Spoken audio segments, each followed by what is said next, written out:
Hello friends, எல்லாரும் எப்படி இருக்கீங்க? இன்றைக்கி நம்ம வீடியோவில் ஒரு வாரம் கூட நம்ம வீட்டில் வச்சு சாப்பிடக்கூடிய அளவுக்கு நல்ல மொறுமொறுப்பான சூப்பரான ஒரு ஸ்நாக் ரெசிபி தான் நம்ம பார்க்க போகிறோம். முதல்ல ஒரு பாத்திரம் எடுத்துக்கிட்டு அந்த பாத்திரத்தில் 2 கப் அளவுக்கு கடலை மாவு சேர்த்துக்கிறேன். நான் எடுத்துருக்கிற கப்போட சைஸ் வந்து பார்த்தீங்கன்னா 250 மில்லி. இந்த கப்பில் தான் நான் எல்லா பொருளையும் அளந்து சேர்த்துக்க போகிறேன்.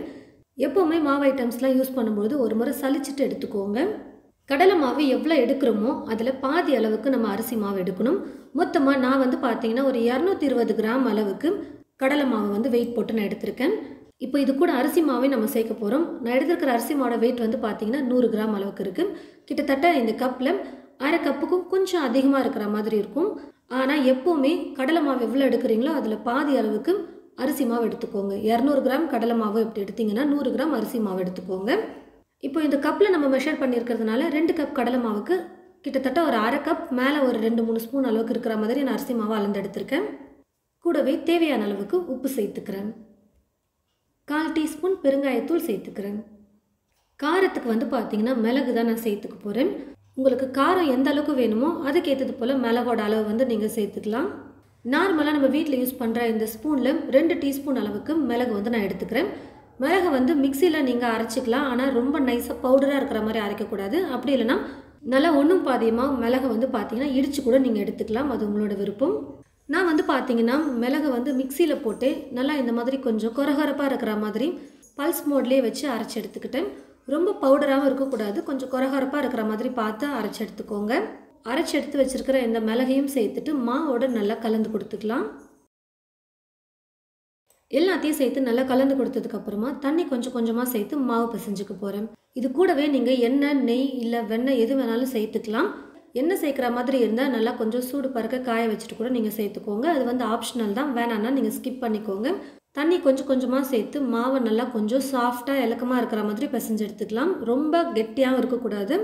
ஓரளவுக்கு கொஞ்சம் மாவு சாஃப்டாக இருக்கிற மாதிரி இப்போ நான் வந்து தண்ணி சேர்த்து மாவு பிசைஞ்சுக்க போகிறேன். பாருங்கள் ஃப்ரெண்ட்ஸ், மாவு நல்லா கொஞ்சம் இலக்கமாக இருக்கிற மாதிரி பிசைஞ்சு எடுத்திருக்கேன். வீடியோவில் பார்க்கும்போது உங்களுக்கு நல்லா தெரியும். இந்த அளவுக்கு கொஞ்சம் இலக்கமாக இருந்துச்சுன்னா தான் இந்த மாதிரி கரண்டியில் வச்சு நம்ம மாவை வச்சு ப்ரெஸ் பண்ண முடியும். ரொம்ப மாவு கெட்டியாக இருந்தால் நம்மளால் மாவு வந்து ப்ரெஸ் பண்ணவே முடியாது. இந்த மாதிரி நம்ம தேய்க்க மாவு வந்து பார்த்திங்கன்னா இந்த ஹோல்ஸ் வழியாக வெளியில் வரணும். அப்போ வந்து கொஞ்சம் இலக்கமாக இருந்தால் தான் ஈஸியாக வந்து பார்த்திங்கன்னா மாவு வந்து விழும். ரொம்ப கெட்டியாக இருந்தாலும் மாவு வந்து நம்மளால் ப்ரெஸ் பண்ண முடியாது, கை ரொம்ப வலிக்க ஆரம்பிச்சிடும். இது ரொம்பவே முக்கியமான டிப்ஸ். காரசேவுக்குன்னே வந்து பார்த்திங்கன்னா அச்சு விற்பாங்க, அதை கூட நீங்கள் வாங்கி யூஸ் பண்ணிக்கலாம். அப்படி இல்லைனா வீட்டில் இருக்கக்கூடிய அந்த கரண்டியை வச்சு நம்ம வந்து பார்த்திங்கன்னா காரசேவ் வந்து பண்ணிக்கலாம். இப்போ கடையில் எண்ணெயை ஊற்றி வச்சுட்டு எண்ணெய் வந்து நல்லா காஞ்சிடுச்சா இல்லையான்னு சொல்லிட்டு கொஞ்சமாக மாவு போட்டு பார்த்தா தெரிஞ்சிடும். மாவு போட்டதுமே மேலே வந்து பார்த்திங்கன்னா மாவு எழும்பி வரணும். இதுதான் கரெக்டான பதம். இப்போது நம்ம ரெடி பண்ணி வச்சுருக்கிற மாவை வந்து இந்த கரண்டியில் வச்சுட்டு இந்த மாதிரி நம்ம தேய்ச்சிட்டே இருந்தோம்னா அழகாக மாவு வந்து எண்ணெயில் வந்து விழும். ரொம்ப சூப்பராக காரசேவ் வந்து செஞ்சு எடுக்க முடியும். மிளகு வந்து பார்த்தீங்கன்னா ரொம்ப பெருசாக தட்டி சேர்த்துட்டிங்கன்னா அந்த ஹோல்ஸ் வழியாக விழாது. காரசேவில் மிளகே இருக்காது, கொஞ்சம் கொரகொரப்பாக இருக்கணும். ஆனால் கொஞ்சம் சின்னதாக சைஸில் இருக்கிற மாதிரி நீங்கள் அரைச்சி எடுத்து சேர்த்திங்கன்னா காரசேவில் மிளகு கரெக்டாக வந்து பார்த்தீங்கன்னா ஈவனாக ஸ்ப்ரெட் ஆகியிருக்கும். சாப்பிட நல்லா காரசாரமாக சூப்பராக இருக்கும். அப்பப்போ கரண்டியை வச்சு நல்லா கலந்து கொடுத்துக்கிட்டே இருங்க. அப்போ தான் எல்லா பக்கமும் நல்லா வெந்து ஒரே மாதிரி கலரும் மாறி வரும். நம்ம காரத்துக்கு வந்து பார்த்திங்கன்னா மிளகு மட்டும் தான் போட்டிருக்கோம். அதனால் ரொம்ப கலர் மாறணும்னு வெயிட் பண்ண வேணாம்.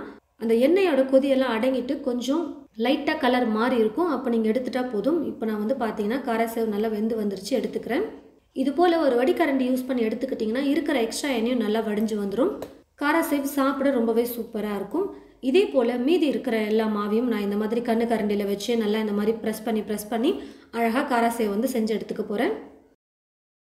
ரொம்பவே டேஸ்டியாக மிளகு காரசேவ் வந்து பார்த்திங்கன்னா நம்ம ரெடி பண்ணிட்டோம். சாப்பிட அவ்வளோ ரொம்ப சூப்பராக இருக்கும். சின்னவங்கலேருந்து பெரியவங்க வரைக்கும் எல்லாருக்குமே சாப்பிட ரொம்ப ஒரு சூப்பரான ஸ்நாக்னு சொல்லலாம். நம்ம மிளகு சேர்த்து பண்ணியிருக்கிறதுனால ரொம்ப சூப்பராக இருக்கும்.